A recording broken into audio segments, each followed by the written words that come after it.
Bonjour Christian. Bonjour. Bienvenue au balado Savoir tenir compagnie. Très contente de te recevoir aujourd'hui. Épisode un peu différent parce que là, je suis accompagnée pour ce premier épisode de la saison 2. Donc, je suis avec Shelly aujourd'hui qui est coordonnatrice chez nous depuis quasiment un an. Yes. Bienvenue dans le balado. Merci, je suis très contente d'être là. Oui, c'est le fun. Alors, avant de commencer, puis vraiment, on a plein de questions pour toi, ton parcours, ta carrière, le métier de chasseur de tête. Oui. J'aimerais savoir un peu, petite question brise-glace, là, qu'est-ce qu'un client retient de ta collaboration quand il te recontacte pour un deuxième mandat, quand il vient te revoir? Pourquoi et qu'est-ce qui retient vraiment de votre première expérience ensemble? C'est sûr et certain que, moi, mes clients, lorsqu'ils me découvrent, lorsqu'ils font affaire avec moi une première fois, il y a de très fortes chances que lorsqu'ils ont un besoin tout de suite après, ça peut être des fois quelques mois, ça peut être quelques semaines, ça peut être même quelques années, c'est sûr qu'ils me recontactent s'il y a un besoin. Ils ont généralement de très, très bonnes expériences. Puis ils vont dire que Christian il est absolument efficace en recrutement et chasse de tête. Puis en plus, il y a des tarifs qui se démarquent solidement là, dans le marché. Là. Donc, tarifs compétitifs, puis en plus, expérience agréable, puis objectif atteint, là, c'est-à-dire c'est souvent ça. Là. Je travaille toujours en ce sens-là. Là. C'est le fun. Puis justement, raconte-nous un petit peu ton parcours. Ouais. Est-ce que tu as toujours été chasseur de tête? Est-ce que qu'est-ce qui t'a mené à ce rôle-là? Puis qu'est-ce qui fait que maintenant, aujourd'hui, tu conserves ce rôle-là puis cette passion-là pour ce métier? Moi, à la base, je suis originaire de la Beauce, une région quand même reconnue comme étant très industrielle, manufacturière. Lorsque j'étais jeune, ado, je voulais m'acheter un quad. Puis là, mon père m'a dit... faut que tu te trouves un job, là, tu sais. Je ne t'achèterais pas un 4 roues Bing Bang comme ça. Fait que je me suis trouvé un job dans une usine de fabrication de jeans. Là, j'avais à peu près 14 ans. J'étais étudiant, là, secondaire 3 à l'époque, fin secondaire 3. J'ai travaillé dans une usine de jeans, là, comme je disais, là, pendant environ 7-8 ans, là, comme étudiant, le soir, l'été, fin de semaine. Puis ça m'a amené à découvrir une passion au niveau de la gestion manufacturière. Puis ça m'a... par la suite, je me suis orienté au cégep et à l'université en gestion des opérations et de production. Puis, j'ai terminé en 2000. Puis, ma première job en sortant de l'école, c'était pas dans le vêtement parce que là, le domaine du jeans, là, ça s'en allait beaucoup en Asie là, à la fin des années 90. Là, les usines fermaient une après l'autre. Fait que je me suis en allé dans un autre domaine industriel, une entreprise en Estrie-Lac-Mégantic, en gros fabricant de panneaux de particules et de mélamine. Une entreprise de classe mondiale, puis ça a été vraiment une belle école. J'ai commencé là-bas comme planificateur de production, aussi approvisionneur. J'ai même fait un passage après quelques années dans le département marketing.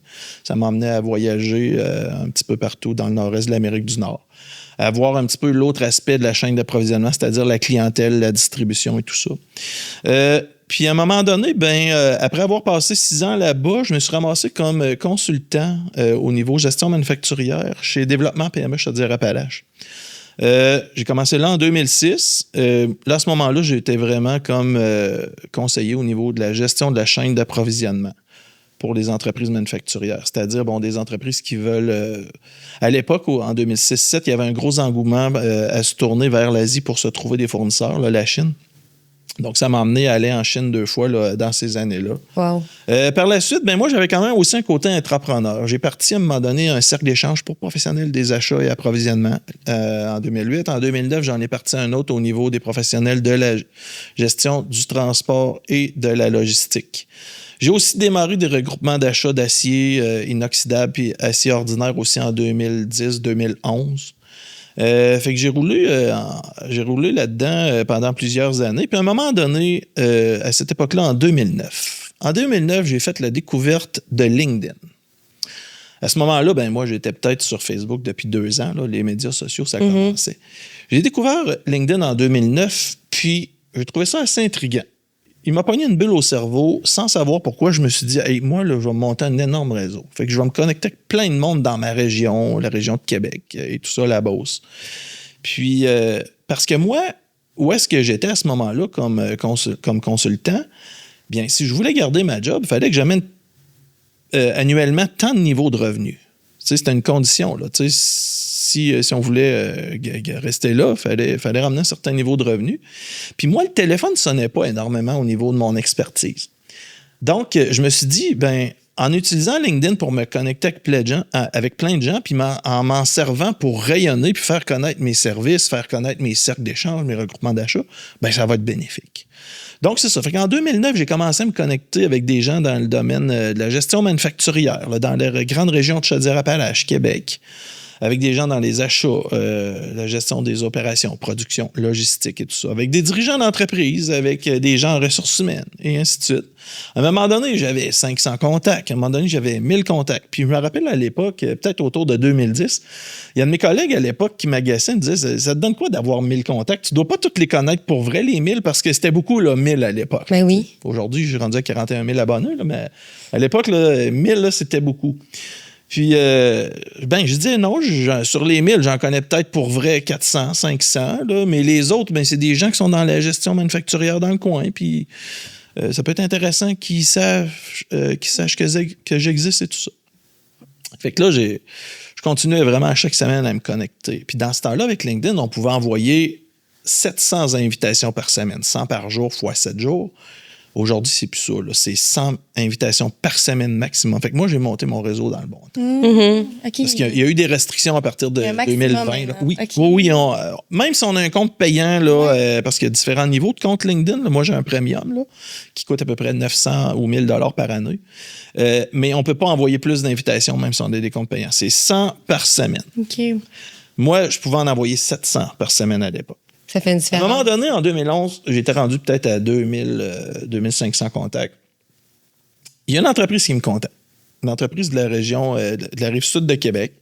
La dame là-bas, c'est une vice-présidente. Elle me dit, Monsieur Tremblay, c'est un de mes collègues qui m'a suggéré de vous contacter. Nous, on a un problème. Ça fait 3 mois qu'on cherche un acheteur. Puis vous êtes consultant dans le domaine approvisionnement et achat, fait que ça a l'air, vous connaissez beaucoup de gens. Là, elle dit, je vous explique pourquoi on a de la difficulté à trouver. Elle dit, c'est parce que, c'est pour remplacer un congé de maternité d'1 an. Fait qu'on affiche, nous autres, le poste sur différentes plateformes depuis 3 mois, puis on n'a pas eu de candidature. Là, j'ai dit, ouais, je comprends. J'ai dit, trouver un acheteur bilingue, en partant, c'est difficile. Puis deuxièmement, je connais pas personne qui va lâcher une job à temps plein pour un contrat d'1 an, là, tu sais. Fait que là, dans le fond, elle me contactait pour voir si je pouvais connaître des gens. Fait que j'ai dit non, vite comme ça. J'ai dit, je connais vraiment pas personne. Là, les acheteurs bilingues travaillent tous. Mais j'ai dit, écoutez, je vais faire quelque chose avec vous. Quand on va raccrocher tout à l'heure, tantôt, je vais faire une petite publication sur LinkedIn. J'ai un gros réseau. Là, j'avais un petit peu plus que 2000 contacts. J'ai dit, je vais faire une publication, puis on verra qu'est-ce que ça fait. Ah, elle dit, merci beaucoup. Fait que là, on raccroche. Là, moi, je me suis dit, j'ai dit, garde, je vais y faire sa publication LinkedIn et ça va donner fucking rien. Là, pas d'attente. J'ai dit non, j'ai dit, je connais pas de gens qui pourraient avoir de l'intérêt. Mais j'ai dit, garde, j'ai dit que j'allais la faire, puis moi, quand je dis quelque chose, je le fais. J'ai dit, par principe, je vais y faire la publication. Fait que je m'en vais sur LinkedIn, j'écris une publication. Puis là, c'était en 2011, j'avais pas de téléphone intelligent encore, fait que c'était à l'ordinateur. Là. Fait que je fais ma publication. Une entreprise de la Rive-Sud de Québec recherche un acheteur bilingue pour remplacer un congé de maternité d'1 an. Si jamais vous connaissez des gens qui pourraient avoir de l'intérêt, dites-leur de communiquer avec moi. Donc, je fais ça.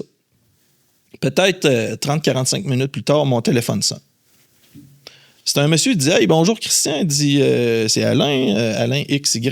Il dit « J'ai vu ta publication tantôt ». Il dit « Écoute, ça fait bien 1 an qu'on ne s'est pas vu ». Il dit « La dernière fois, c'était un souper de la Corporation des approvisionneurs de Québec à l'Hôtel Québec, quelque chose comme ça. » Il dit « Moi, il dit les derniers mois, j'ai perdu ma job. » Il dit « Où est-ce que j'étais? Les ventes avaient diminué, puis ils ont mis à pied du monde dans l'usine, puis aussi dans les bureaux. On était 3 acheteurs. Moi, j'étais le dernier acheteur arrivé là. Fait qu'il dit « J'ai perdu ma job. » Mais il dit, moi, mon problème, il dit, Christian, il dit, j'ai 63 ans, je vais avoir 64 ans le mois prochain. Il dit, écoute, personne ne veut m'embaucher. Il dit, j'envoie des CV, mais il dit, les gens trouvent que je suis en fin de carrière, puis il me reste peut-être 1 an ou 2 à travailler. Fait qu'il dit là, mais là, il dit, moi, ton poste que tu as affiché tantôt, un contrat d'1 an, il dit, ce serait parfait. Il dit, moi, dans 1 an, je vais avoir 65 ans, je vais être à ma retraite. Fait qu'il m'envoie son CV. Fait que je reçois son CV par courriel. Je le transfère à la dame qui m'avait contacté 1 heure avant. Puis ça reste là. Le lendemain, la dame me contacte dans l'après-midi. Elle dit, Monsieur Tremblay, elle dit, merci 1000 fois. Elle dit, on est vraiment contents. Elle dit, on a rencontré le monsieur ce matin qui nous a envoyé la candidature, puis il commence lundi prochain. Elle dit, vous avez réglé notre problème. Elle dit, on est vraiment, vraiment, vraiment contents. Fait que bon, j'ai dit tant mieux, je suis super content. Là, je suis avec mon réseau pour aider. Mais dans le fond, c'est un coup de luck parce que Je m'attendais pas à avoir une candidature comme non, ça. Mais là, moi, cette fois-là, j'ai vraiment eu un gros déclic. Là. Je me suis dit, attends un peu, Calvin, là. Eux autres, ils cherchent, ça fait 3 mois, leur département d'RH, puis c'était une grande entreprise quand même, 400-500 employés. Leur département RH, leur département achat, ils ont utilisé différentes plateformes, probablement JobBoom ou Jobilico à cette époque-là, peu importe. J'ai dit, moi, je leur ai réglé le problème en faisant une petite publication de 3 lignes. À partir de là, je suis devenu un peu vraiment crackpot. Je me suis mis à passer 5 à 7 heures par semaine à me connecter avec plein de monde. Je me suis dit, c'est trop hot ce qui est arrivé. Il y a quelque chose là, à faire. Là. Ouais. Puis là, à ce moment-là, en 2011, moi, j'avais déjà commencé à publier un petit peu. J'avais mes cercles d'échange que j'avais démarrés chez Développement PME Chaudière-Appalaches. Puis, à ce moment-là, moi, à toutes les fois qu'on avait une rencontre, je prenais une photo, puis je publiais ça sur mes médias sociaux. Ce matin, à la rencontre du Club Approvisionnement Chaudière-Appalaches, nous avons discuté de... Fait que je me suis dit, regarde, moi, si je veux garder cette job-là, il faut que je rayonne, il faut que je remplisse mes cercles d'échange, il faut que j'amène des revenus.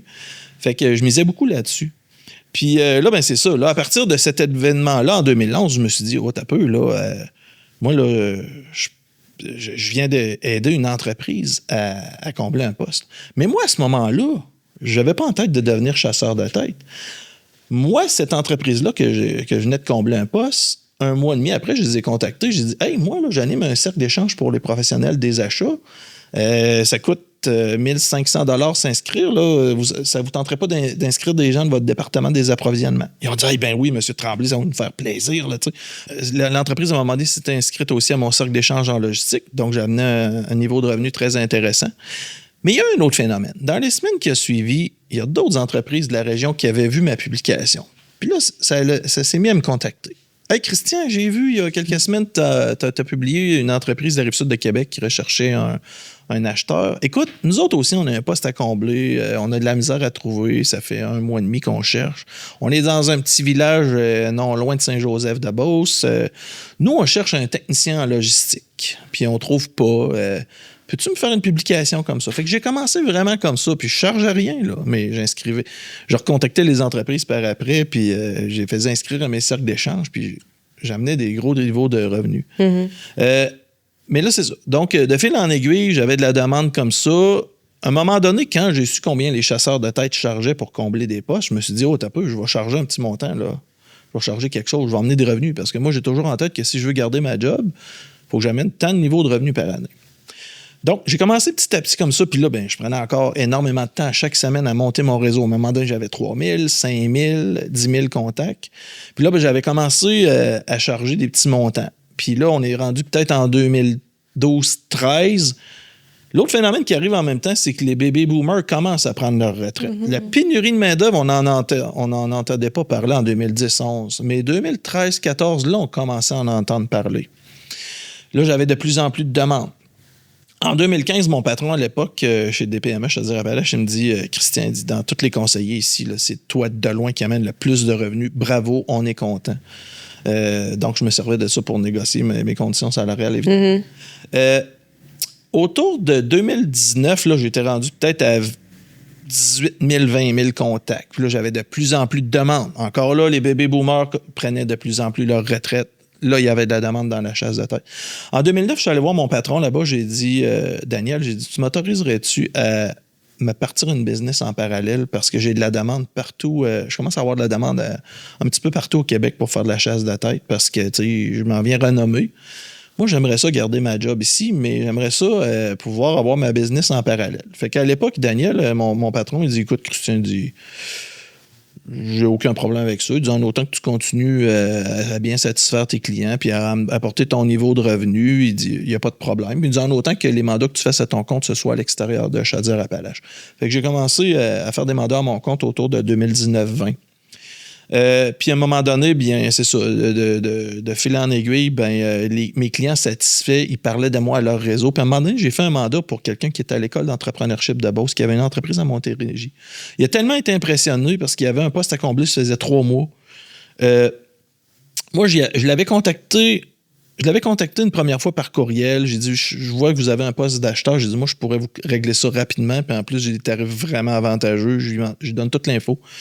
Il me revient, il dit, ouais, il dit, je te fais signe au besoin. Je le relance 3 semaines après. Il dit, ouais, il dit, on a eu quelques candidatures, il dit, laisse-nous regarder ça, puis on te revient. Je le relance encore 3-4 semaines après, puis ouais, il dit, on te fait signe. Bon, là, j'ai dit, garde, c'est fini, là, je ne l'achète plus. Mais à un moment donné, c'est lui qui m'appelle quelques semaines après. Ouais, il dit, Christian dit, c'est parce qu'il dit, on avait une autre firme de chasse de tête sur le dossier depuis 2 mois, mais en 2 mois, on a eu 3 candidatures, mais il n'y a rien qui était intéressant là-dedans. Regarde, il dit, on est rendu à t'essayer. J'ai dit, good. Fait que j'ai pris le mandat un jeudi après-midi. J'ai obtenu 8-9 candidatures en 48 heures. Wow. Puis le lundi matin, il m'a téléphoné. Ouais, il dit, Christian, il dit, arrête, là, on a 9 candidatures, c'est assez. Là. Il dit, là, on commence à rencontrer des gens. Là. On commence à rencontrer des gens aujourd'hui, puis on te tient au courant. Fait que le mardi, avant le dîner, il m'appelle, il disait, Christian, c'est réglé. Il dit, une des candidates qu'on a rencontrées hier, il dit, c'est vrai, on a eu un coup de cœur. On en a vu d'autres durant la journée, on en a vu d'autres ce matin. Mais finalement, moi puis mon directeur opération, à 11h ce matin, on a rappelé la candidate d'hier. On lui a fait une offre verbale, elle a accepté. Elle commence lundi prochain. Ce gars-là était à l'école d'entrepreneurship de Beauce. Il a parlé de moi à toute la cohorte à ce moment-là, en 2021.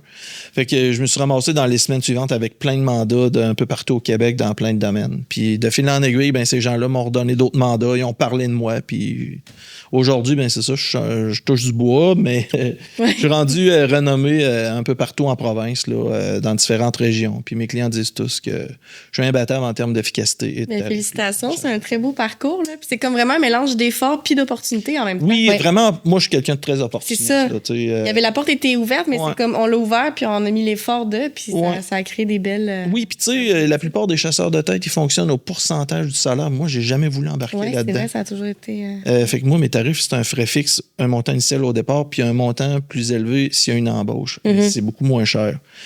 Parce que moi, tu sais... un vice-président là, à 250 000 par année à 20-25 % là, ça peut coûter 50 000. Là. Moi, c'est une fraction de ça. Là. Moi, c'est le même prix pour trouver une adjointe administrative ou un VP finance. Là. Ça fait l'affaire de mes clients. Là. Parce que, même, je vais vous le dire, c'est moins d'ouvrage de trouver un VP finance que de trouver une adjointe administrative ou un technicien comptable. Fait que pourquoi charger 5 fois plus cher? Moi, c'est mon modèle d'affaires. C'était une belle opportunité que vous avez vue aussi, là, de différenciation. De oui, carrément. Puis là, il y a des chasseurs de tête, à un moment donné, les dernières années, qui m'appelaient. Ouais, t'as dû les déranger un petit peu. Oui, non, c'est ça. Je dérange vraiment. Il y en a qui souhaitent peut-être ma mort, là. Ou une maladie très grave. Ça vient de challenger le métier, mais c'est intéressant. Oui, non, il y en a des fois qui m'appellent. Ouais, t'es pas fair. C'est quasiment... tes tarifs sont presque... c'est presque de la concurrence déloyale. Mais là, tu sais, à un moment donné, j'ai répondu à un. J'ai dit, attends un peu, là. J'ai dit, il n'y a aucune loi, il n'y a aucune règle. Là. C'est le libre marché dans la chasse de tête. Quelqu'un qui veut charger 500$ au lieu de 50 000, il y a beau. Mais je charge pas 500$ non plus, là, tu sais, là. Mais j'ai dit, on a le droit de charger le montant. Puis j'ai dit, moi, là, mon énorme réseau me permet tellement d'être rapide que j'ai pas besoin de travailler 1 mois et demi sur un mandat. Moi, 48 heures, j'ai passé à un autre, ça fait longtemps, là, tu sais. Fait que pourquoi charger 20 000 ou 30 000, là? La force du réseau. Je pense que c'est ça qui nous la force du réseau, tu sais, puis la méthodologie aussi, là, fait que j'arrive à des résultats rapidement, puis des bons résultats. Fait que je peux charger beaucoup moins cher. Puis moi, c'est très intéressant pour moi. Puis c'est très intéressant pour mes clients. Puis qu'est-ce qui motive justement dans ce métier-là? Je pense que c'est de rendre service. Parce qu'au final, c'est des entreprises qui cherchent depuis des mois. C'est un pain point pour eux. Ils cherchent quelqu'un, ils ne sont pas capables. Puis on rend service aussi. Oui, mais il y a des fois, il y a des entreprises, des fois, qui cherchent depuis plusieurs semaines, plusieurs mois. Puis même, des fois, il y a mes clients que je vois qui affichent sur leurs médias sociaux un poste. Là, je leur écris, hey, tu sais que si tu me confies ce mandat-là, moi, en 24 heures, 48 heures, je vais te régler ça. Là. Ouais, mais là, je vais voir qu'est-ce que je peux avoir avec mon réseau, puis je vais te revenir. Bien souvent, 2-3 semaines après, ils me reviennent. Là, puis, ils ont eu quelques candidatures, mais c'est pas la crème. Puis ils en veulent plus de qualité. Fait que, ils font affaire avec moi. Ça me fait toujours sourire un petit peu. Oui, c'est le fun des clients avec qui on grandit après, là, qui pensent à nous plus. Il y a des fois, il y a des entreprises que là, c'est un petit peu moins drôle, mais des fois, je me fais contacter. Hey, Christian, moi, là, j'ai une personne en poste depuis 6 mois, 12 mois, 3 ans, 5 ans. Mais là, ça marche plus. Faut que je la remplace. Mais là, c'est un poste clé. Puis avant de la remercier, moi, il faut que j'aille quelqu'un d'autre, là. Fait que là, ça devient beaucoup plus confidentiel. Là, mais là, moi, je vais vraiment cibler des bons profils là, qui cadrent selon les requis du client. Là. Puis je trouve ça intéressant parce qu'il y a comme les deux volets. Il y a le volet candidat que tu vas représenter, puis le volet employeur. Fait que pour quelqu'un là, qui nous écoute ou qui nous regarde, on veut démystifier un peu le métier de chasseur de tête, justement.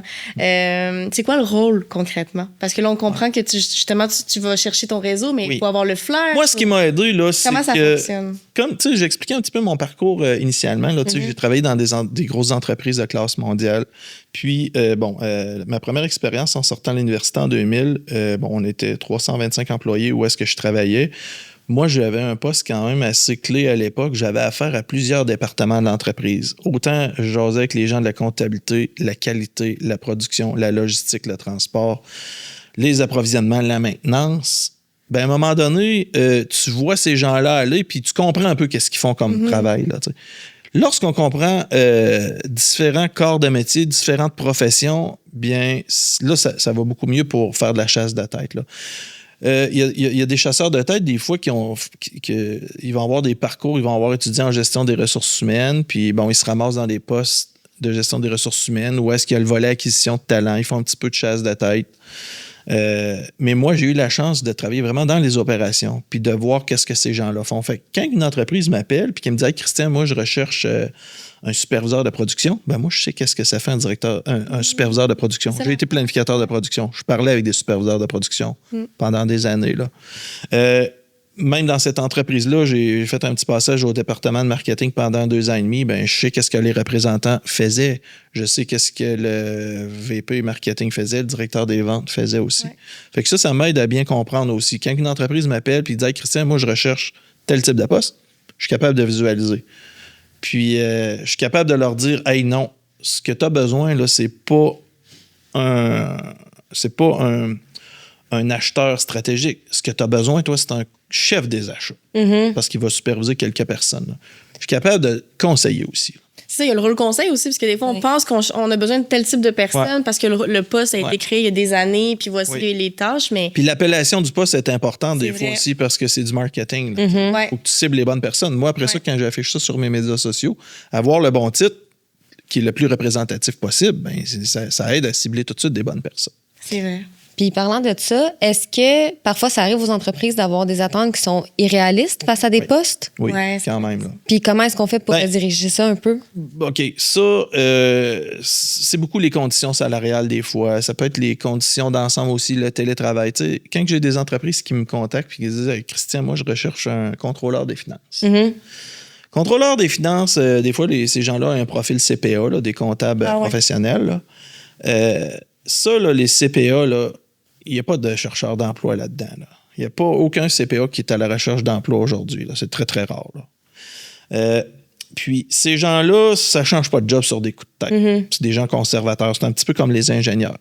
Moi, si je contacte 100 comptables ou 100 contrôleurs des finances dans la région de Québec aujourd'hui, en partant, là, je sais tout de suite qu'il y en a 95 qui n'ont aucune ouverture. Là. Ils ne veulent pas changer pour aucune raison. Il va en avoir des fois quelques-uns qui sont prêts à écouter. Mais ils ne changeront pas de job pour gagner moins ou salaire égal. Non, c'est ça. À moins de tomber sur des gens qui sont malheureux. Puis ça, des fois, le hasard fait que ça peut arriver. Des fois, je vais tomber sur des gens qui vont me dire « Christian, je ne suis pas à la recherche, là, mais je ne suis pas tant heureux depuis 3-4 semaines pour telle raison. Je n'ai pas commencé à chercher, mais tu tombes bien. Fait que oui, peux-tu m'en dire plus? C'est qui ton client? » Puis des fois, il y a des gens qui sont prêts à changer de job pour un salaire égal. Mais des fois, il y a des gens qui vont me dire « Ben, regarde, Christian, je suis bien où ce que je suis, mais moi, je me ferme pas de porte. Puis ce que tu m'écris comme info, les conditions ont l'air vraiment intéressantes. » Puis tu sais, on se le cachera pas. Le coût de la vie actuellement, là, c'est quelque chose. Là. Ça, à moins de gagner 150 000 par année, il n'y a pas personne qui n'est pas intéressé à augmenter ses revenus un petit peu. Là. Pas à n'importe quel prix, évidemment, parce que bon, faut être heureux au travail, puis faut avoir une belle ambiance et tout ça. Mais il y a bien des gens que je vais approcher des fois. Ça m'est arrivé encore la semaine dernière pour un poste à Québec. J'ai approché quelqu'un, puis j'ai vraiment vu qu'il était sous-payé. Là. Parce qu'il a vu, moi, j'ai mis une fourchette salariale, salaire en temps et temps selon expérience et expertise. Il dit, j'aurais de l'intérêt à 80 000 par année. J'ai dit, non, toi, sur le marché, tu vaux 85 000. Là. Ah ouais? Moi, je pense que le gars gagnait peut-être 75. Là, c'est fou. Mais non, j'ai dit, tu vaux 85 000. Là, facile. Avec ta formation universitaire, tes 14 ans d'expérience, là. Fait que là, lui, il était pas pantoute à la recherche, là, mais là, ouais, OK, je vais jaser avec ton client, là, tu sais. Tu sais, si tu peux travailler dans la même région, un poste très comparable à 10 000 de plus, là, tu peux améliorer ta qualité de vie avec Mais 10 ça, 000 j'ai de l'impression que c'est très intéressant que de parler avec un chasseur de tête comme ça. C'est une veille C'est comme une revalidation de ta valeur. de marché. De Carrément. marché. 100%, ça, c'est... Même des fois, il y a des gens qui m'écrivent toutes les semaines sur LinkedIn. Hey, Christian, je voudrais valider mon salaire. Moi, je suis ingénieur mécanique, j'ai tant d'années d'expérience. Là, je regarde son profil. OK, tu as travaillé où et tout ça. Je vaux combien à peu près sur le marché? Là, je leur dis. Puis des fois, on est pile poil, des fois, ils sont en bas, puis des fois, ils gagnent plus un peu que le marché. Mais oui, moi, je le connais, le marché. Là. Les 12 derniers mois, j'ai fait à peu près 125-130 mandats de recrutement partout au Québec dans tout plein de domaines. Fait que je connais les salaires. Là, c'est intéressant. Fait que ça me permet. Puis ça, ben c'est ça, les gens, très régulièrement, ils me contactent. Puis, hey, Christian, combien je devrais gagner? Là, là? Mais là, des fois, je leur dis, hey, là, appelle-moi parce que c'est trop complexe. Là, ça dépend trop de facteurs. Il y a des nuances. Là. Oui, c'est sûr. C'est ça. Mais là, on parle de LinkedIn depuis un peu le début de l'épisode. Je voulais savoir, est-ce que parfois vous avez des inquiétudes par rapport à votre utilisation d'une plateforme qui n'est pas la vôtre? Oui. Les changements d'algorithmes, les changements d'équipe, les lois, tout ça là, derrière une plateforme? Oui, c'est super, super important. Les algorithmes, ça change un petit peu, mais j'ai pas vécu de situation défavorable les dernières années, exemple avec LinkedIn. Là. Depuis 2021, on peut pas envoyer autant de demandes de connexion qu'avant, mais moi, ça m'impacte pas trop parce que mon réseau, je l'ai monté avant. Sinon, oui, LinkedIn, moi, à un moment donné, il y a 2-3 ans, je me disais, Christy, moi, si je perds mon LinkedIn, là, je demande l'aide médicale à mourir, pas de joke. Là. Parce que je travaille comme avec des ça. influenceurs qui sont full sur TikTok. Ou ben oui, mais tu sais, là, LinkedIn, moi, là, c'est ma vache à lait. Là. Depuis ça. plusieurs années, je me suis bâti une réputation solide grâce à ça. Je recrute principalement grâce à ça. J'ai d'autres outils aussi pour recruter, mais LinkedIn, c'est le principal. Je me dis, si je perds mon LinkedIn, là, sérieux, qu'est-ce que je fais, là, tu sais? Oui. Il n'y a pas d'autres plans B beaucoup. Fait qu'à un moment donné, oui, je me rendais compte que je dépendais trop de LinkedIn. Il y a 2 ans, Megan Lynch, l'avocate rose que je connais, elle avait fait une publication un samedi matin. Elle dit, ouais, j'ai eu un problème à récupérer mon compte. Je pense que c'était Instagram. Elle dit, j'ai fait appel à un tel gars à Montréal qui est hot en cybersécurité. J'ai envoyé une demande de connexion à ce gars-là. Il m'a répondu dans la demi-heure. J'ai dit, Julien, faut que je te parle le plus vite possible. J'ai dit, moi, là, je travaille avec LinkedIn, je suis chasseur de tête, recruteur. LinkedIn, c'est trop important pour moi, puis c'est ma plus grande crainte depuis plusieurs années d'un jour perdre les accès à LinkedIn, là, me faire pirater. Là. Il dit, ça va me faire plaisir, Christian, on pourra se parler lundi ou mardi. Fait qu'on s'est parlé, puis on s'est connecté, il a passé 2 heures avec moi. Puis mon compte était quand même assez bien sécurisé. J'avais l'authentification à double facteur, mais il m'a fait faire quelques petits moves comme ça. Puis, tu sais, le gars, il m'a donné son numéro de cellulaire. Tu sais, si un jour, il dit de quoi, il dit appelle-moi. Hey, j'ai dit oui. Puis j'ai dit, Julien, ça se peut des fois. Si j'ai un problème, là, la fin de semaine, le soir, ça se peut, je t'appelle. Mais j'ai dit, je vais te payer, ton tarif horaire m'a te payer le triple, là, parce que moi, c'est trop important. Là, oui, pour assurer... non, il dit, Christian, il dit je vais être là. Fait que j'ai son cellulaire, puis je l'ai noté sur des... pas juste dépendre de mes outils numériques et tout ça. Fait que c'est vraiment le fun. Puis à un moment donné, j'avais une petite inquiétude il y a quelques mois, puis je l'avais contacté par Messenger, puis il m'a répondu tout de suite, puis... on s'est connecté, puis après ça, j'ai sécurisé mes autres médias sociaux, mes courriels aussi. Ouais. J'étais déjà quand même pas pire, là, mais il m'a fait noter aussi mes codes de récupération. Fait que là, je suis blindé quand même assez bien. Là. Ça, c'est parfait. Parce que oui, là, oui, c'était une grosse crainte, là. Mais là, ça va bien, là. Tant mieux. Mais ça, là, c'est tellement important pour tout le monde, pas juste... pour quelqu'un qui utilise ça professionnellement, mais au niveau personnel. Ouais. Puis pour tous ceux qui travaillent de la maison, tout ça, on en avait déjà parlé avant. Là. Ouais. La cybersécurité, c'est quelque chose qui est vraiment réel puis qu'il faut prendre en main. Facebook, puis ma page Facebook d'entreprise, puis mon Facebook perso, j'ai passé un compte public aussi l'été passé. Puis j'ai des comptes vérifiés là, par Meta aussi. Là. De quoi ça me coûte peut-être 30 quelques dollars par mois, là, mais ça vaut la peine. Oui. Vraiment. Ça réduit le risque de se faire hacker et tout ça. Là.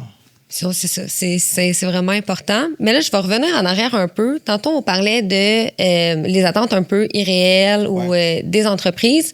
Mais vous, les entreprises étant vos clients, souvent, comment est-ce que vous faites pour naviguer entre les besoins du client, qui est l'entreprise, puis du candidat qui peut-être connaît mieux sa valeur que le poste affiché. Récemment, j'ai une entreprise qui me contacte. Ils cherchaient un conseiller ressources humaines. Mhm.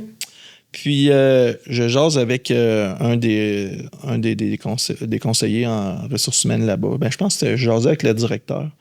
Puis, il me dit, Christian, je veux quelqu'un qui a une formation universitaire, au moins 3 ans d'expérience, puis un bac soit en relations industrielles ou administration, volet ressources humaines. Fait que j'ai dit, good, OK. J'ai dit, est-ce que vous permettez un peu de télétravail? Parce que ça, c'est important aussi. Là, c'est vrai. Aujourd'hui, le télétravail est très vendeur. Là.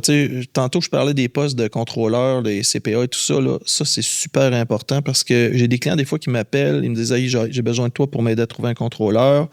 Là, je discute de la fourchette salariale. Je leur dis, garde, ça va jouer entre 90 000 et 130 000 par année selon l'expérience et l'expertise. On s'en sort pas. Mais là, est-ce que vous offrez du télétravail? Parce que la plupart des contrôleurs en font 2-3 jours par semaine, des fois 4. Si un client me dit, OK, moi, non, nous autres, on veut tout le monde en présentiel, là, je dis, OK, là, on part avec une prise. C'est ça. Là, le salaire va être encore plus important. Parce que moi, là, la plupart des contrôleurs, vu qu'ils en font, là, les gens me disent que si je les approche, hey, Christian, il n'y a pas de télétravail. Moi, j'en fais 3 jours par semaine. Là. Moi, c'est trop important pour moi. Là. Je ne lâcherai pas s'il n'y a pas de télétravail aussi. Ça m'a déjà obligé à recontacter certains employeurs, dire regarde, j'aurais un maudit bon candidat, mais il fait 3 jours de télétravail. J'ai déjà des clients qui m'ont dit ouais, OK, garde, pour avoir des candidats de qualité, finalement, on va l'offrir. Là, fait que ça avait le pouvoir de mais négociation. là, aujourd'hui, j'en parle dès le départ. Là, Dans le passé, là, c'était un petit peu au cas par cas, mais là, dès le départ, je le dis tout de suite à l'employeur. Là. La plupart des contrôleurs en font, il faudra en offrir. Puis, des fois, si je reviens sur le cas pour le poste de conseiller RH, l'entreprise de Québec qui cherchait ça, là, j'ai dit, votre fourchette salariale, c'est quoi? Parce que j'ai dit, honnêtement, 3 ans d'expérience avec un bac, ce que vous recherchez, j'ai dit, ça va partir pas mal à 70-75 000 par année. Là, la personne me dit, oups, nous autres, je pense qu'il dit, t'as peu, je vais rechecker mon échelle. Fait que là, il regarde son dossier, il dit, ouais, il dit, pour ce poste-là, j'ai une fourchette entre 59 puis 75 000. Ouh, là, j'ai dit, on a un problème. J'ai dit, je peux pas prendre ce mandat-là. Là. J'ai dit, moi, en bas de 70, j'en trouverai pas. Puis, tu sais, vous voulez au moins 3 ans, mais tu sais, je peux pas juste dire, je vais prendre des gens qui ont 3 ans d'expérience. Là, j'aurai pas un gros bassin de candidats. Là, tu sais. Faut que je puisse travailler avec une fourchette de 70 à 90 000, tu sais. Même 95, ce serait pas un luxe. Là. Bon, à 90-15 000, ils vont avoir 6-7 ans d'expérience. Là, tu sais.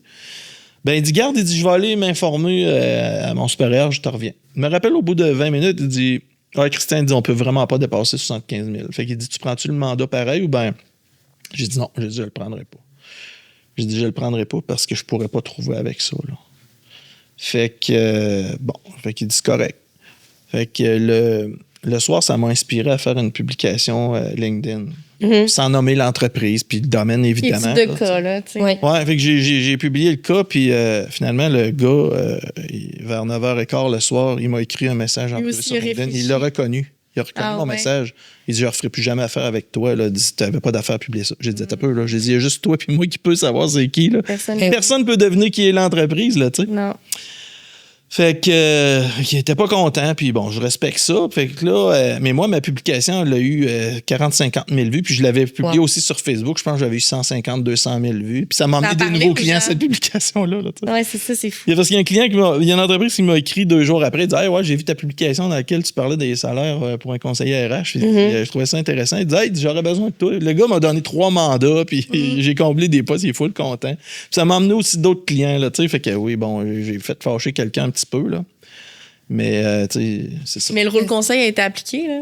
Oui, là, tu sais, moi, c'est réel ce que j'ai dit, là. Exact. À 59 à 75 ans, c'est réel, là. C'est impossible, là, ça amène une transparence dans l'industrie aussi, là. Oui. Aux gens, autant qui cherchent un emploi, puis les gens qui mettent des emplois de l'avant. Parce que, tu sais, il y a beaucoup d'entreprises qui me contactent, là, dans 20% des cas, bon, on discute de la description de poste, je leur pose des questions sur le profil recherché. Là, après ça, l'élément le plus important, je leur dis, OK, bon, maintenant, là, qu'est-ce que vous me donnez comme munitions? Tu sais, un chasseur de tête, ça prend des munitions. Vous me donnez quoi comme munitions, là, tu sais, pour aller à la chasse, là? Parce que, tu sais, ce que vous recherchez, là, il n'y a pas de chercheurs d'emploi là-dedans, là, tu sais. Puis s'il y en a, là, qui sont chez eux depuis 3 mois qui cherchent, vous les voulez probablement pas, là, tu sais. Fait que vous voulez que... Moi, tu sais... Des fois, un client va me dire, ben regarde, Christian, on avait pensé une fourchette, là, ça a l'air entre 75 et 90 000. Moi, des fois, je vais leur dire, non, j'ai besoin de 75 à 100 000, là, tu sais. Parce que la personne, si elle voit mon annonce ou si je lui écris, puis j'ai écrit salaire entre 70 et 90, puis qu'elle gagne 89 000 ou 93 000, elle me répondra pas, là, tu sais. Mais si j'écris 100 000, là, je vais piquer sa curiosité. Puis les meilleurs, ils vont être plus dans les 90-100 que 70-90. Puis là, je leur dis, vous autres, en voulez-vous un bon ou quelqu'un de moyen ou pas yable, tu sais? Non, on en veut un bon. Ben, les bons sont entre 90 et 100. Ouais, OK. Ah, c'est ça. Mais ça, c'est mon talent de persuasion, là, tu sais. Mais je leur amène des faits, des exemples, basés avec mon expérience. Puis assez souvent, ben, ouais, OK, regarde, il faut ce qu'il faut, là, tu sais. Puis... Mais je suis obligé de challenger les employeurs. C'est sûr. Parce que sinon, ils trouveraient eux-mêmes. Sinon, tu sais, ils trouveraient eux-mêmes. Oui, puis des fois, c'est l'appellation. Il y a des entreprises, des fois, « Hey, Christian, je cherche un coordonnateur logistique. » Là, je leur pose des questions. Y a-tu du personnel à charge? Oui, il y a 4 personnes à superviser. OK. Coordonnateur, c'est pas bon parce qu'il y a beaucoup de coordonnateurs qui ont personne, qui n'ont pas de gens à charge, tu sais, dans les postes de gestion. Je leur dis, garde, appelle ça superviseur logistique ou chef logistique. On va avoir le double, le triple de candidature. Parce que c'est plus vendeur, là, tu sais. Là. Il y a des gens qui, à un moment donné, ils sont coordonnateurs, mais ils veulent passer un step suivant. Puis des fois, c'est pas une question de salaire. Ils vont se dire, ouais, tu sais, ça va être une belle progression, tu sais, pour mon branding. Récemment, j'ai une entreprise au Lac-Saint-Jean qui me contacte. « Hey, Christian, je cherche un contrôleur des finances. » Je leur pose des questions. « Y a-tu du personnel à superviser? » Oui, 5 personnes, des techniciens comptables, techniciens à la paye. J'ai dit, vous autres, vous avez combien d'employés? Bon, on est 105. OK, good. Ce contrôleur-là, il relève de qui chez vous? Il relève-tu d'un VP ou d'un directeur? Non, il relève de moi, le DG. Tu sais. Ah, OK. Vous autres, est-ce que vous planifiez connaître une croissance? Oui, on veut peut-être faire des acquisitions, puis on veut faire des investissements. OK. J'ai dit, écoute bien. J'ai dit, tu me dis que tu cherches un contrôleur des finances, toi. Ce que tu as besoin, là, c'est un directeur des finances. Ça va te coûter un petit peu plus cher. Parce que, tu sais, un contrôleur, ils vont gagner entre 90 et 130. Les directeurs des finances, si j'affiche un poste de directeur des finances, je vais être obligé d'afficher une fourchette salariale entre 120 et 150 000. Ça va te coûter un peu plus cher. Mais ça va t'emmener pas mal plus loin, là. Puis là, j'ai dit, je vais t'expliquer une autre affaire. Moi, là, si j'affiche mon annonce aujourd'hui puis j'approche des contrôleurs des finances en privé, j'approche un contrôleur pour un poste de contrôleur, ça vaut quoi la peine de changer? Si la personne, elle gagne déjà dans la fourchette, à moins qu'elle soit totalement malheureuse, elle ne me répondra pas, tu sais. Mais là, j'ai dit, moi, je vais approcher des contrôleurs, là. Si j'affiche un poste de directeur des finances, là, il va en avoir 5 fois plus d'intéressés. Parce qu'ils vont se dire, oh, je suis contrôleur depuis 8 ans. Ce serait le prochain step d'avoir un titre de directeur dans mon CV puis dans mon profil LinkedIn. D'un point de vue branding, c'est intéressant. C'est ça. Puis améliorer son sort aussi financièrement un petit peu. Mais il y a des gens, des fois, qui vont me dire, « Hey, Christian, moi, un poste de directeur des finances, ça m'intéresse. Je gagne présentement 120. Moi, 125, ou je serais correct, là, ou 130. » Fait que c'est même pas juste une question de salaire, mais c'est le titre. Fait que là, moi, j'ai dit à mes clients, moi, c'est toi qui décides. Si tu me dis de chercher un contrôleur des finances, je vais afficher ça. Mais si tu me permets d'afficher un poste de directeur des finances avec une fourchette un petit peu plus élevée, on va avoir 3 fois plus de candidatures de qualité. Fait qu'elle dit, garde, laisse-moi y penser, je te reviens. Dans l'après-midi, elle me dit, affiche d'abord un poste de contrôleur des finances. Ouais, j'ai dit, OK, j'ai dit, c'est correct, on va trouver. C'est pas ce que je ferais si j'étais à ta place, mais je respecte ça. Le lendemain, elle m'appelle, elle dit, Christian, elle dit, finalement, vas-y donc, directeur des finances. Je n'avais pas commencé à travailler sur le mandat. J'avais dit que je commençais le lendemain après-midi. Fait que finalement, je suis allé avec un directeur des finances, puis j'ai eu 10-12 candidatures en quelques jours. Là, ça change tout. Sinon, comme un contrôleur, j'aurais peut-être eu 3-4 candidatures, ou 5, mais là, j'en ai eu 2 fois et demi plus. Là. C'est énorme. C'est beaucoup, là. Puis et ça, c'est avec mon expérience là, là, que je peux arriver à dire ça, là, un client, puis le convaincre. Connaître le marché, puis connaître aussi comment ça fonctionne. C'est comme des recettes magiques que toi, tu connais, que tu appliques. Mais tu sais, une entreprise qui fait 50 millions de chiffre d'affaires, il faut qu'elle ait un directeur des finances. Là, même si c'est pratiquement la même description de poste. Avec la taille aussi. Oui, mais là, c'est qu'on a eu des candidatures de plus de gens d'expérience, là, puis qui sont prêts, qui sont intéressés à avoir un poste de directeur aussi. Là, Puis justement, on va dans l'embauche comme ça, mais après ça, ces candidats-là, pour qu'ils restent, pour assurer une rétention, c'est quoi tes conseils pour une entreprise? Parce que toi, tu amènes la crème de la crème, tu amènes un candidat qui fit parfaitement, puis après ça, il faut que l'entreprise, comme tu laisses le mandat, il faut qu'eux, ils gardent. C'est quoi tes conseils, justement, pour ça? Ça, la rétention du personnel... Première des choses, c'est que moi, la plupart des mandats de recrutement que je fais, moi, mes clients, ils me le disent. Là, Christian, moi, je veux des candidats stables. Envoie-moi pas de CV de gens là, qui, en 10 ans, ils ont travaillé à 8 places. Là. Non, c'est ça. Ça leur fait peur. Ils se disent, si j'embauche quelqu'un, là, ben c'est dans l'espérance qu'il reste le plus longtemps possible. Parce que retourner en embauche 1 an, 2 ans après, ça coûte cher. Puis la personne, faut qu'elle se réadapte, faut la former un peu à la sauce de notre entreprise.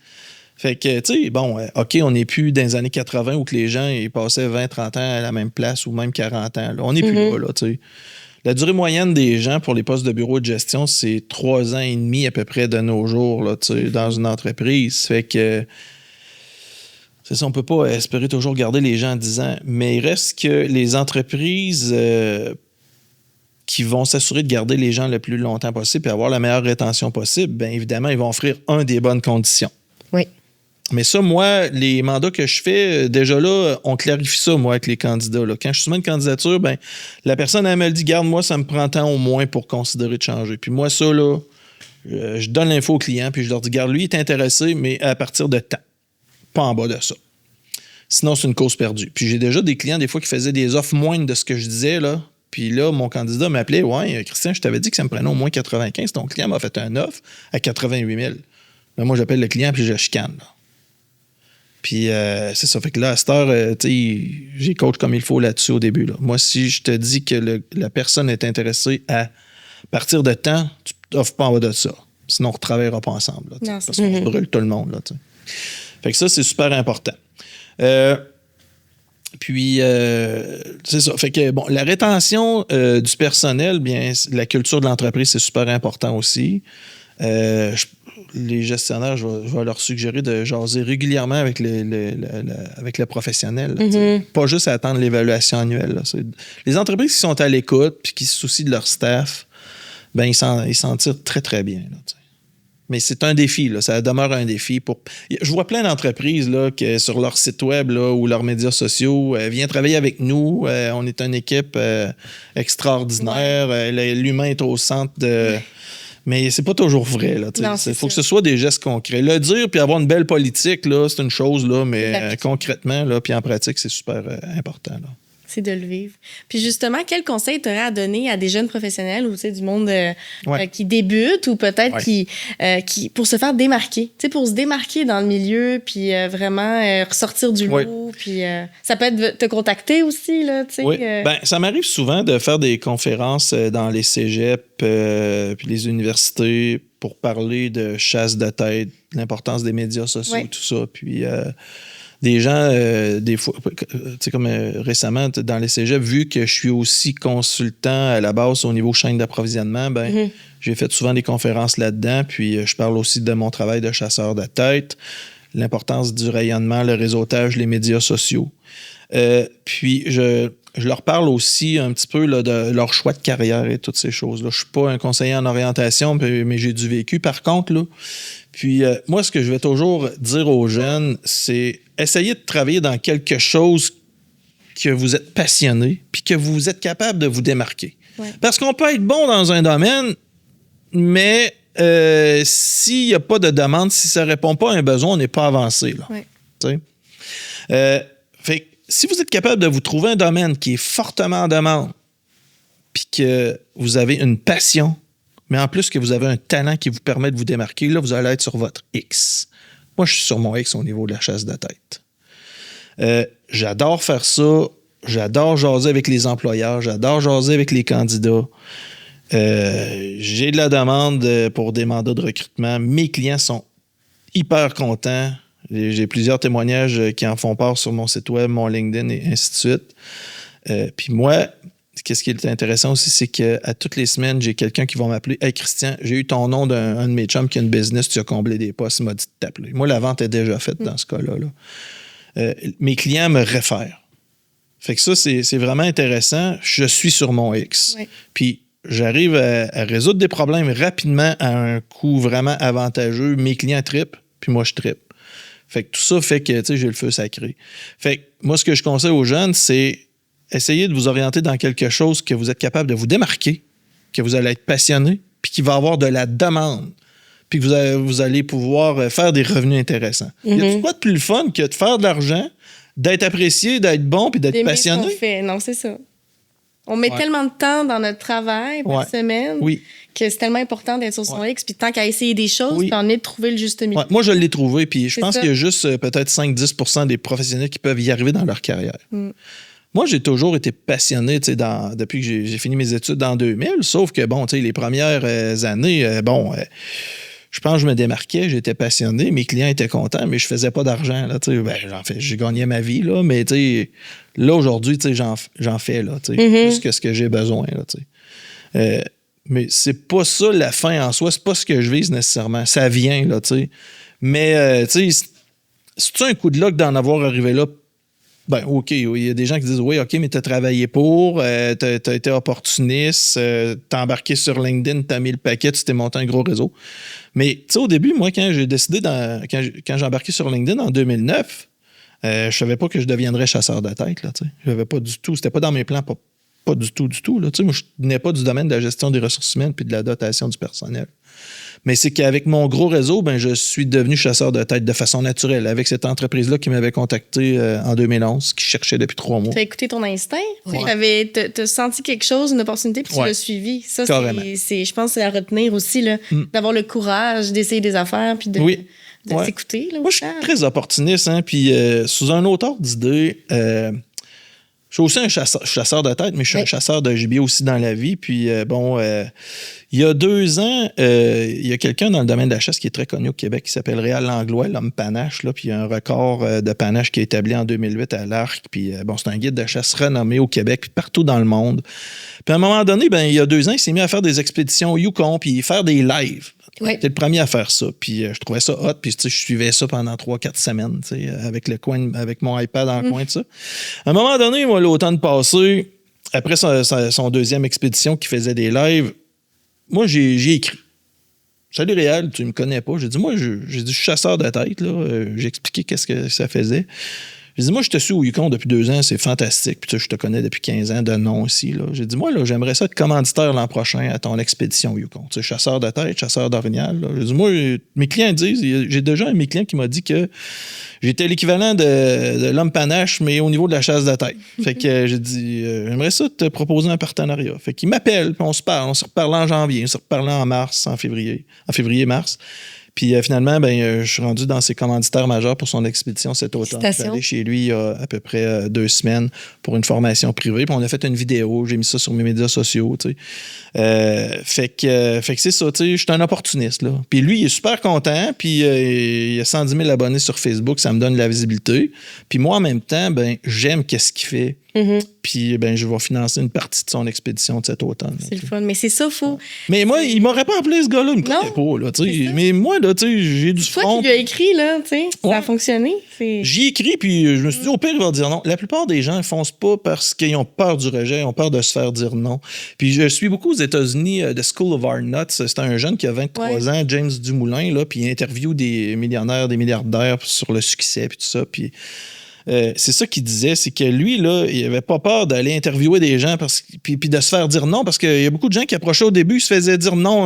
Non, t'es qui, toi? On n'a pas de... À un moment donné, il y en a eu un. À un moment donné, il est devenu connu, puis c'est rendu que c'est les gens qui courent après lui pour se faire interviewer. Tu sais. C'est comme ça. Puis il faut se rappeler que le pire qui arrive, c'est de se faire dire non. Ben oui, on avance. Puis on avance. Moi, j'ai 2 fils qui sont au cégep présentement à Lévis ici, puis ils ont un côté business. Puis, il y en a un qui s'est parti un service d'imagerie en drone. Il a sa licence il est pilote de drone. Puis, un autre c'est un maniaque d'automobile. Il s'est acheté une caméra à 1 000 de qualité pour faire des vidéos d'automobile là, qui roulent sur le chemin, tout ça. Puis, c'est ça, je leur dis, regardez, allez au-delà des commerces des gens. Puis, au pire, ils vont vous dire non. Mais il y en a qui vont vous dire oui.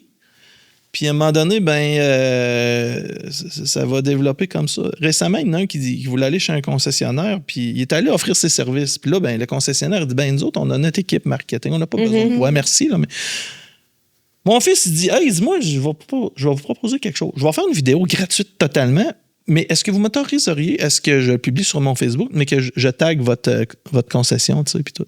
Il dit, moi, je vais me servir de ça pour aller en voir d'autres après. Ils ont dit oui. Fait qu'il l'a fait, puis il est allé voir d'autres concessionnaires, puis il y en a qui disent oui. Là, ça fait effet boule de neige. Mais il faut oser, là, tu sais. Oui, oui. Puis là, à 18-19 ans, ben moi, je leur dis, là, allez offrir vos services. Au pire, ils vont dire non. À un moment donné, il y en a qui disent oui.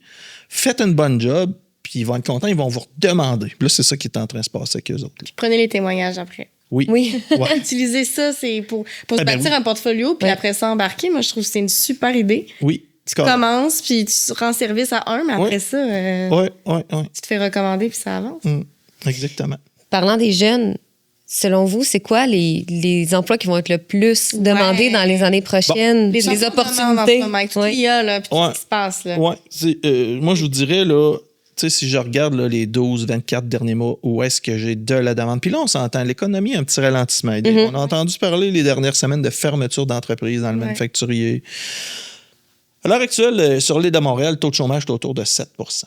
Ici, il est à 3 %. Au Saguenay, il est à 3 %. Québec, il est à 3 %. C'est un autre game correct. Ouais, c'est Sauf que moi, ça fait 2-3 ans, je me dis, là, ça va baisser la demande dans la chasse de tête. Mais moi, c'est le contraire qui arrive, ça explose. Là. Quand je regarde mes 4 premiers mois de 2026, mon chiffre d'affaires est 50 % plus grand que l'année d'avant, qui était déjà mon record. Puis qui est l'année 2024 était meilleure que 2023. Là. Mais moi, là, c'est un autre phénomène, c'est que le bouche-à-oreille m'amène continuellement des nouveaux clients, puis mes tarifs avantageux, mon efficacité. Fait que je m'en tire vraiment bien. Mais où est-ce que j'ai énormément de demandes là, les 2 dernières années, c'est des postes, par exemple, tout ce qui est ingénierie, génie mécanique, génie civil, génie électrique. C'est incroyable. Il y a de la job là-dedans. Il n'y a pas tant de candidats. Le recrutement peut être assez un bon casse-tête, surtout si on veut un certain nombre d'années d'expérience. Deuxièmement, tout ce qui est comptabilité finance.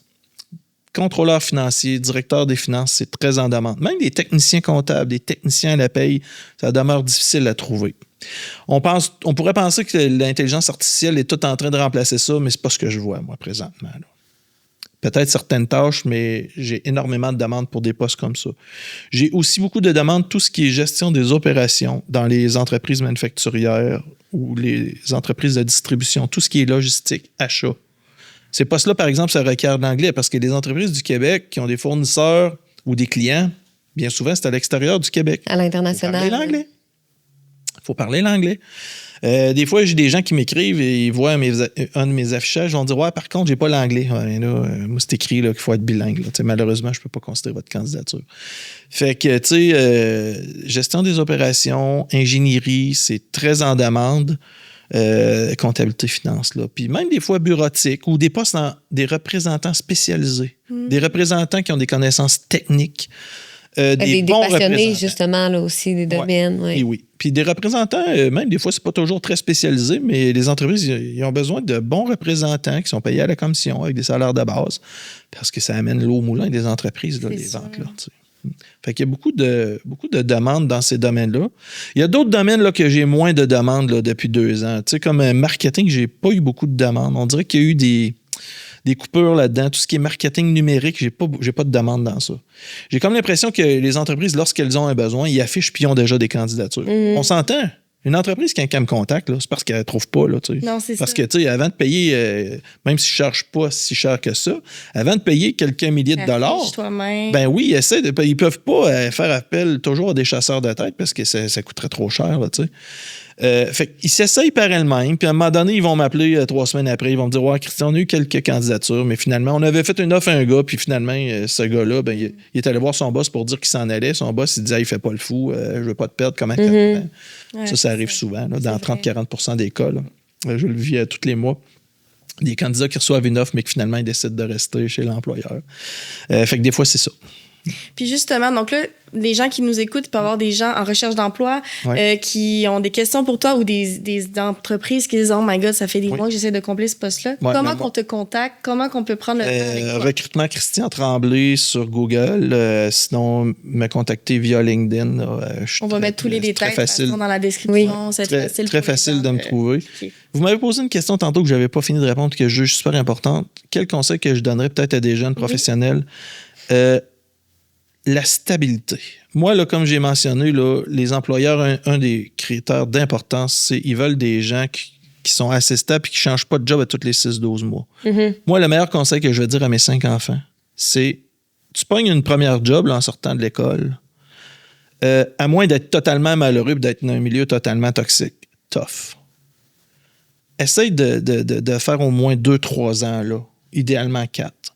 Parce que voir une stabilité dans un CV ou un profil, c'est capital. Quelqu'un qui change de job trop souvent, ça fait très peur aux employeurs. Puis ils vont privilégier des candidats qui sont plus stables. Toujours dans l'optique de garder, quand ils embauchent quelqu'un, de le garder le plus longtemps possible. Fait que moi, je vais essayer de conseiller à mes enfants, fais au moins 3-4 ans quelque part avant de penser à changer. À moins d'être, comme je disais, totalement malheureux. Là. On s'entend. Ou de faire un burn-out. Là, c'est un très bon conseil parce qu'on dirait que des fois, on pense... Non, ben c'est ça. Change vite, prends l'expérience. Non, mais tu sais, moi, là, les gens que j'approche en privé comme chasseur de tête, là, je regarde la stabilité. Quelqu'un qui change de...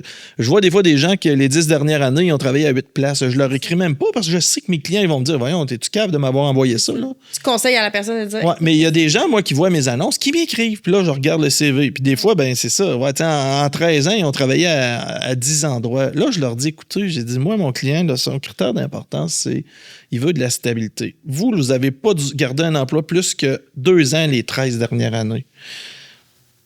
Fait que là, j'essaie de les faire parler. Là, là il y en a qui m'écrivent un roman, là, pourquoi ils ont été malchanceux, tout ça, mais malheureusement, tu sais, ça répond pas à ce que mon client recherche. C'est vraiment un critère important, là, ouais. Bon, tu sais, je peux comprendre des fois qu'il y a des gens qui ont été malchanceux, mais des fois, c'est parce qu'ils ont accepté des jobs qu'ils n'auraient pas dû accepter. Là, parce que c'est pas normal de changer tout le temps de job. Puis j'ai déjà fait des publications sur mes médias sociaux à cet effet-là que des employeurs accordent l'importance à la stabilité. Mais là, il y a des gens qui m'écrivent en commentaire, puis là, ils sont fâchés. Là, hey, moi, j'ai travaillé à 11 places en 13 ans, mais j'ai pas été chanceux. J'ai été victime d'intimidation, de discrimination, de harcèlement. Puis, il faut être malchanceux là, pour que tes 11 derniers employeurs soient tous des cabochons. Il faut être malchanceux un peu aussi. Là, là. Je crois pas tant au hasard là, de cette façon-là. Là. Quelqu'un qui finit ses études, reste quelques années, fait ton expérience, prends le temps de t'asseoir dans ton siège de l'entreprise, à moins d'être, c'est ça, très malheureux ou que ce soit un milieu toxique, mais sinon, s'entend, la base. C'est sûr que moi, là, regarde, les gens font bien ce qu'ils veulent, OK? Là. Ouais. Mais moi, c'est sûr que je vais suggérer à mes 5 enfants lorsqu'ils prennent un emploi, ben essayer de garder ça un certain nombre d'années avant de changer. Oui. À moins d'avoir une opportunité incroyable, là. Mais encore là, il faut faire vraiment attention à ça. Parce que moi, là, je le vois à chaque jour, l'impact que ça a. Là, Ben, merci, c'était tellement intéressant. Oui, merci beaucoup. Ça fait plaisir. Puis on va mettre toutes tes informations dans la description. Merci beaucoup d'avoir pris le temps avec nous. On retient plein d'affaires. Ben, moi, j'aime ça. On va te montrer nos profils LinkedIn là, après on va regarder ça. Merci beaucoup, Christian, et à bientôt.